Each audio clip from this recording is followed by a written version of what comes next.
Helping people had always been a passion to us, so the first person we went to was Robert Long, who had given us inspiration through his passion and career. I had decided to become a dentist sometime in about the 5th or 6th grade.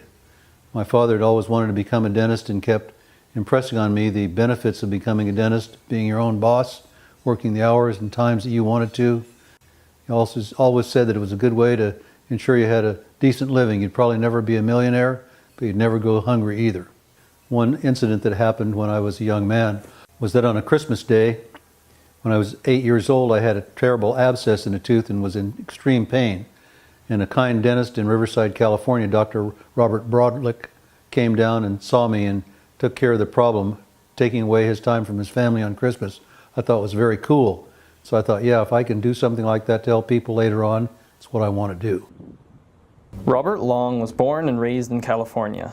He had attended the University of California, Riverside for 3 years as an undergraduate. He then transferred to the UCLA School of Dentistry in the fall of 1964.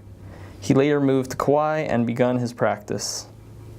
I've been in practice here as a general dentist since March of 1975. The obstacles were basically to gain financing to open our practice. At the time, loans were not being handed out by the banks, and so in order to start our practice here, we had to deposit an amount of money in the bank equivalent to the amount of money that we borrowed.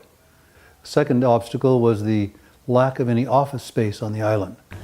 Robert's hopes and goals as a dentist are to make sure the younger generation don't have to deal with the consequences of bad dental hygiene and that patients are given the care they need. See, we consider our practice to be aggressively preventive in nature, and so working with young children, we're doing things that allow them to hopefully get through lifetime without any cavities or caries. There will always be some situations that people don't find completely beneficial and are not totally stoked about, but those are at a minimum. Most of the time, our patients appreciate our efforts as much as we appreciate them as human beings. Robert's career as a dentist brings his life joy by helping his patients relieve them of their dental issues. It's a wonderful profession. It's been a lifetime event for me, and I continue to practice as I have been for a number of years here.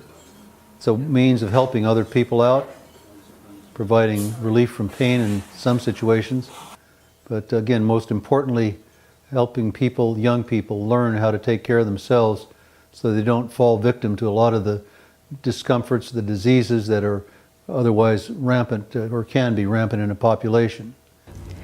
When Robert decides to retire, he hopes to sell his business to a successor that holds the same basic philosophy that he does, that patient care is first and foremost, and anything done is in the best interest of the patient. So remember, just like with what Robert Long did, it takes perseverance to achieve the goals you desire and be the you want to be.